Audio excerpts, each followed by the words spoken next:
আজকে আমাদের জাতির জীবনে বিরাট বড় একটা ট্র্যাজেডির দিন। এত বড় ট্র্যাজিক ঘটনা, বিয়োগান্ত ঘটনা আমাদের জাতির জীবনে আগে ঘটে নাই। আজকে উত্তরায় মাইলস্টোন কিন্ডারগার্টেনে যেই বিয়োগান্ত ঘটনা ঘটেছে, এই শোক, এই দুঃখ ভাষায় প্রকাশ করার মতো না। আমাদের গোটা সরকার, বাংলাদেশের মানুষ, ডাক্তার সমাজ সবাই শোকাহত। আপনারা দেখেছেন আমাদের 6 জন উপদেষ্টা আমরা এখানে এসেছি। আমাদের বাকি উপদেষ্টারা মাইলস্টোন স্কুলে গিয়েছেন, সিএমএইচ হসপিটালে গিয়েছেন। আমাদেরকে hospital authority, national burn unit থেকে জানিয়েছেন ওনারা চিকিৎসার প্রয়োজনে যত রকম প্রস্তুতি দরকার সকল প্রস্তুতি সম্পন্ন করেছেন।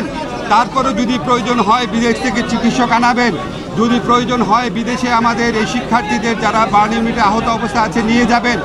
আমাদের চিকিৎসা পুনর্বাসনে কোনো রকম কোনো ঘাটতি থাকবে না। কিন্তু কোনো কিছুর বিনিময়েও আমরা আজকে যা হারিয়েছি সেটা শোক পূরণ করার মতো না। আমরা আগামীকাল রাষ্ট্রীয়ভাবে শোক দিবস ঘোষণা করা হয়েছে, পতাকা অর্ধনমিত থাকবে এবং আমাদের প্রধান উপদেষ্টা বারবার ফোন করে খবর নিচ্ছেন যারা আহত অবস্থায় আছেন, যারা সংকটাপন্ন অবস্থায় আছেন, তাদের পাশে আমরা সবাই এসে দাঁড়াবো।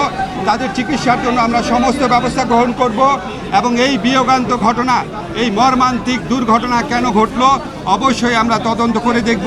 এই ব্যাপারে প্রয়োজনীয় যা ব্যবস্থা নেওয়া তা নিব। আমার এর চেয়ে বেশি কিছু বলার নাই। আমাদের যে ডাক্তার সাহেব আছেন, আমাদের এই স্বাস্থ্য মন্ত্রণালয়ের দায়িত্বে যিনি আছেন, উনি এখন আপনাদেরকে ডিটেইলটা জানাবেন যে আজকে এই বিয়োগান্ত, এই অসীম দুঃখের ঘটনায় কী ক্ষয়ক্ষতির শিকার হয়েছে আমরা, এটা উনি আপনাদের বিস্তারিত জানাবেন।